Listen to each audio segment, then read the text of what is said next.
গতকালকে কালিয়াচক এক ব্লকের অন্তর্গত যদুপুর গ্রাম পঞ্চায়েতের যে ঘটনা, সরকারি কাজকে কেন্দ্র করে গুলিকাণ্ড, সেই গুলিকাণ্ডের পরিপ্রেক্ষিতে এই মুহূর্তে পরিবারের পক্ষ থেকে কালিয়াচক থানায় লিখিতভাবে অভিযোগ দায়ের করে এই মুহূর্তে পরিবারের লোক বেরিয়ে আসছে।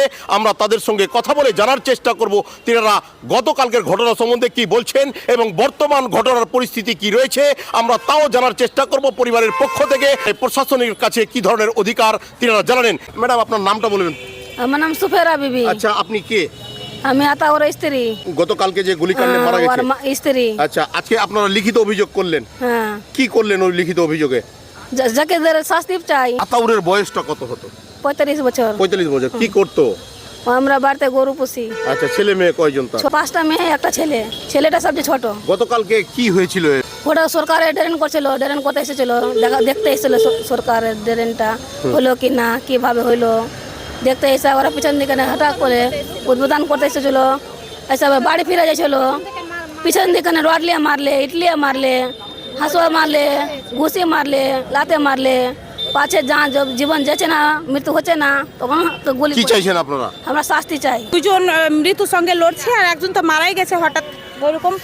আমরা চাইছি শাস্তি। কি দেখেছেন গতকালকে? সিসিটিভি ফুটেজে সবাই দেখছে। আমি এখন পর্যন্ত ভয়েতে দেখতে পারিনি, আমি শুধু শুনছি। সার্বিকভাবে আপনার কি মানে নলেজে এসছে আমাকে শুনে যেতটুকু ভয় লেগেছে, আমি বলছি এখন পর্যন্ত 24 ঘন্টা পেরিয়ে গেছে, এখন পর্যন্ত পুলিশ প্রশাসন কোনো অ্যাকশন নিচ্ছে না। আর অ্যাকশন নিতে গিয়েছে জনসাধারণ। মৃত্যুর ঘটনাটা আপনি মানে শুনেছেন, বুঝতে পেরেছেন?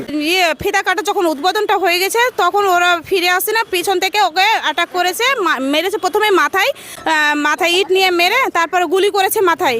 গুলিটা একটা দিয়ে বেরিয়ে গেছে, এখন তো ট্রিটমেন্ট চলছে, হসপিটালে ভর্তি আছে। ওরা মৃত্যুর সঙ্গেই লড়ছে। আমরা এটাই চাইছি যেন ওরা যেন করে, ওদেরকে যেন গ্রেফতার করে।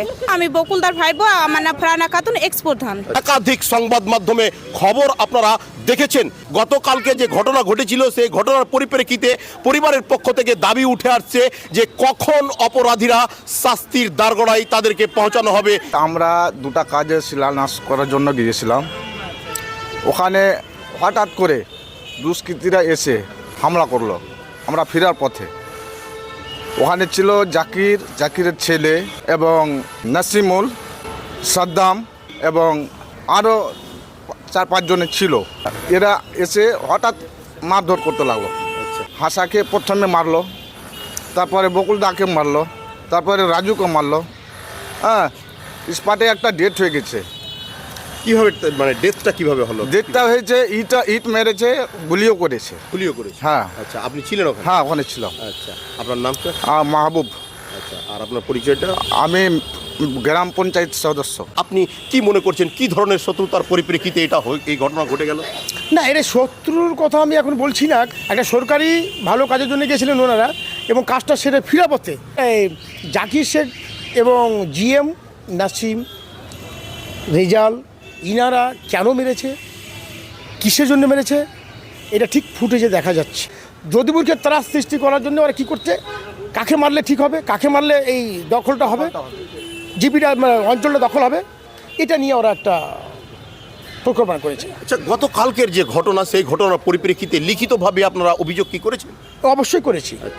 এই জাকির, জিএম ওনারই ছেলে, নাসিমুল এবং তাসলিম এবং এজাল এবং সাদ্দাম, তাদেরকে কি গ্রেপ্তার করা হয়েছে? না, এখন পর্যন্ত গ্রেপ্তার একজনও হয়নি। কি দাবি জানাচ্ছেন আপনি? আমরা দাবি জানাচ্ছি ইমিডিয়েটলি যে গ্রেপ্তার না হয় 24 ঘন্টার মধ্যে, আমরা 48 ঘন্টার মধ্যে বিরুদ্ধ আন্দোলনে যাব। এখন ভালো মানুষকে তুলে নিয়ে এসছে ওরা। এবং আমি চাইবো যে আমাদের নওদা যদুপুরে যে ঘটনাটা ঘটেছে কালকে, প্রশাসনকে রিকোয়েস্ট করবো যে কোনো ভালো মানুষ না ফাঁসে এখানে, বা কোনো ভালো মানুষকে পরেশান না করে এখানে। বকুল কিংবা বকুলের সঙ্গী সাথীদের সঙ্গে পূর্বে কোনো ধরনের এরকম ঘটনা ঘটেছিল? একসময় হয়েছিল, কিন্তু ওরা সমস্যার সমাধান হয়েছিল। আপনি কি মনে করছেন সেই ঘটনায় মানে জড়িয়ে থাকে? না, এটা ওই পুরোনো ঘটনা না, তবে কি এটা দখল ওরা অঞ্চলটাকে দখল করার জন্য চেষ্টা করছে কংগ্রেসে কিছু লোক। এটা কি ক্ষমতা দখলের লড়াই মনে করছেন? জি। Thank you. আপনার নামটা বলবেন স্যার? আমার নাম মোহাম্মদ আজমান। আচ্ছা, একবার আর পরিচয়টা তুলে ধরবেন। মালদা ডিস্ট্রিক্টের সংখ্যালঘু সেলের ভাইস প্রেসিডেন্ট। গতকালকে একজনকে গুলিবিদ্ধ হয়ে মরতে দেখেছেন আপনারা। এখনো 2 জন কিন্তু হাসপাতালে ভর্তি রয়েছে। সেই গ্রামের অবস্থা আপনারা দেখতে পাচ্ছেন, পুরোপুরি ভাবে থমথমে, দোকানপাট কিন্তু এখনো সম্পূর্ণভাবে খোলা আমরা দেখতে পাচ্ছি না। এই সেই নালা, গতকালকে সরকারি কাজের শুভ উদ্বোধন এই জায়গায় হয়েছিল।